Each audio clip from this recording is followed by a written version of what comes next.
Bobby Fischer tumbangkan juara catur dunia tahun 1972, Boris Spassky. Langkah tak terbaca seolah-olah bertahan tetapi mematikan raja lawan. Itulah yang dilakukan oleh Bobby Fischer pada saat melawan Boris Spassky. Bersamaan dengan itu, para pecatur dunia juga menyebut Bobby Fischer melakukan langkah siluman. Baik teman-teman yang baru bergabung dengan Jari Pelawi Chess, jangan lupa subscribe. Kita akan menyaksikan pertandingannya dan harus konsentrasi agar mendapatkan ilmunya. Langsung saja, Bobby Fischer memegang bidak hitam dan Boris Spassky memegang bidak putih. Spassky memulai dengan pion D2 langkah dan Bobby Fischer membalas kuda ke F6. Spassky langsung mendobrak menaikkan pion C2 langkah dan Bobby Fischer menaikkan pion C2 langkah mengajak pertukaran.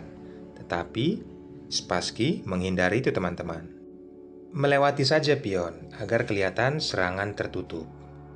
Dan pembukaan ini disebut dengan pertahanan Pennoni ya teman-teman. Menghalang laju pion, lalu Bobby Fischer menaikkan pion D1 langkah. Putih kuda ke C3. Dan kali ini Bobby Fischer menaikkan pion G1 langkah, persiapan agar gajah bisa menduduki petak G7 ya teman-teman. Dan putih menaikkan pion E2 langkah, menjaga posisi pion D, dan benar saja gajah telah berpindah ke G7.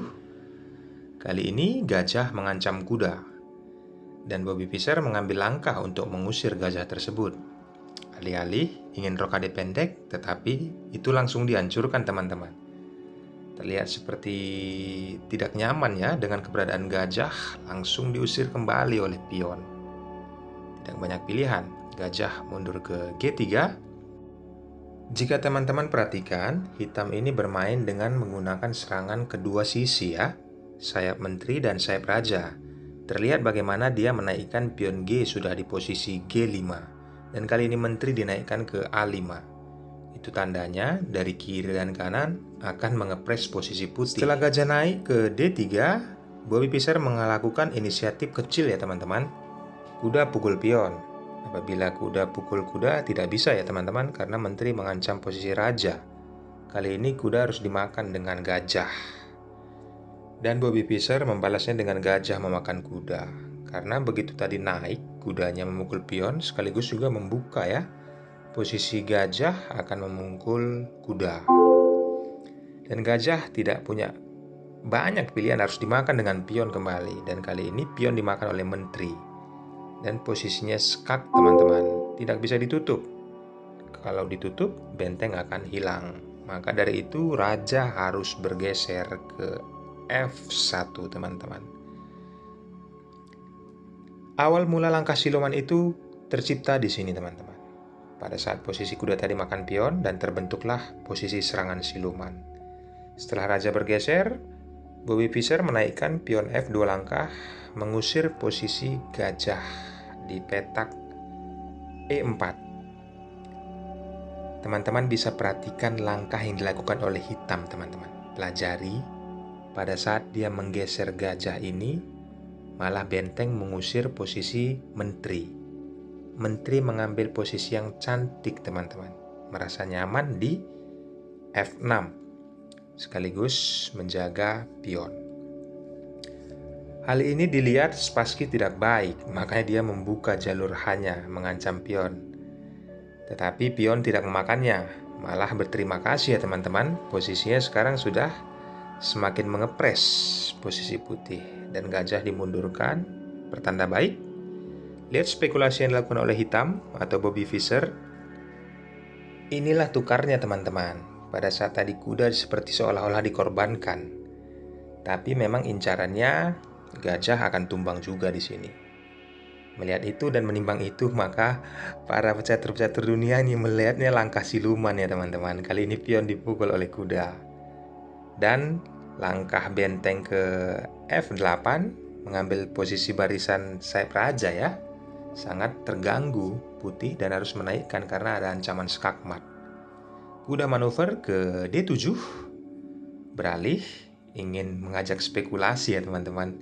Kesalahan seperti yang dilakukan oleh putih, yang seharusnya tidak perlu memakan pion karena posisi menteri putih tidak baik-baik saja di situ teman-teman.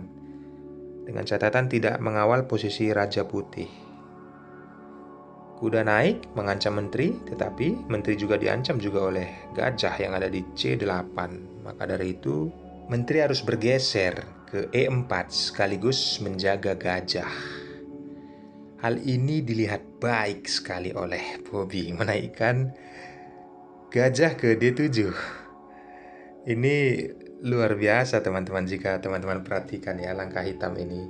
Pada saat raja bergeser ke G1, spekulasi kecil dilakukan. Rokade pendek agar posisi raja terjaga dan juga benteng bisa menjaga satu sama lainnya. Benteng berpindah ke G8. Tetap mengambil jalur posisi raja putih ya teman-teman. Lanjut, Spassky menaikkan pion F2 langkah, mengancam kuda, seolah-olah melihat mengancam ya. Tetapi kuda Spassky juga tidak aman karena diancam juga oleh benteng G8.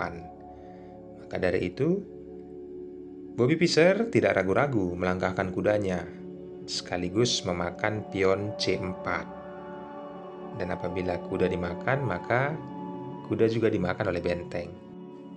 Setelah kuda kembali menyerang menteri, maka menteri turun ke F7 sekaligus mengancam kuda.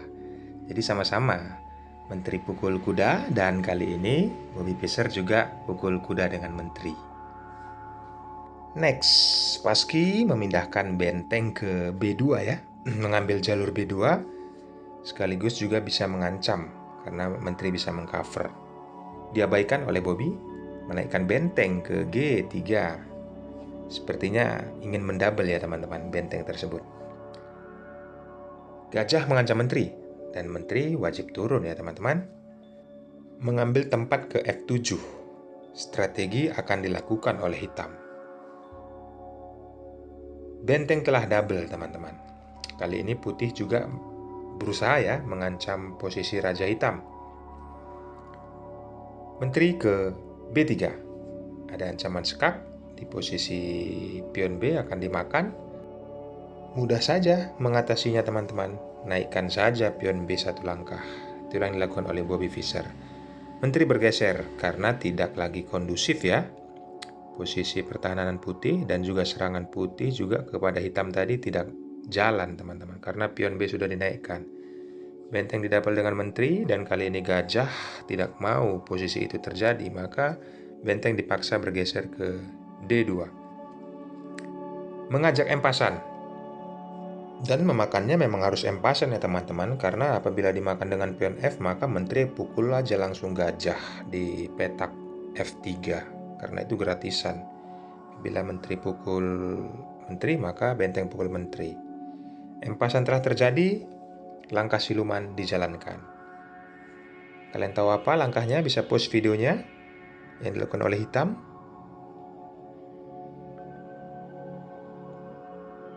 Baik teman-teman, apakah kalian sudah mendapatkannya?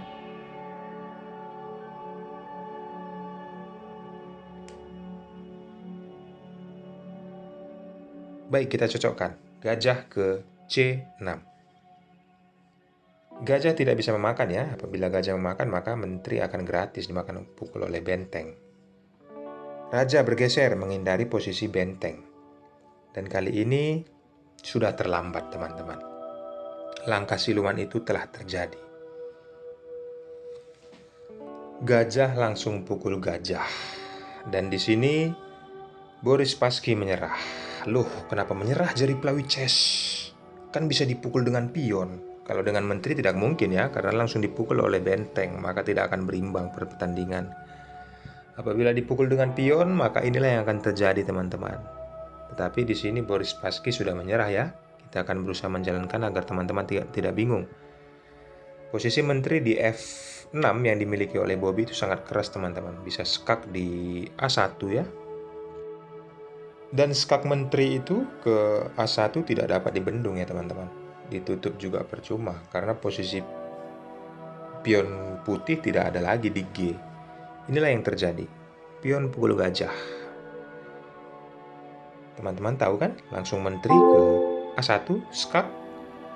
Ditutup hanya bisa dengan menteri. Langsung saja teman-teman turun benteng ke G1.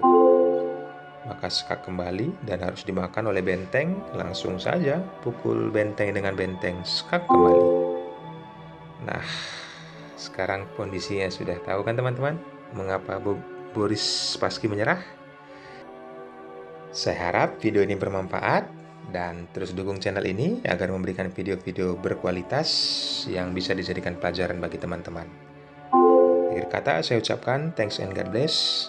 Jangan lupa subscribe, jangan lupa komentar. Bye-bye.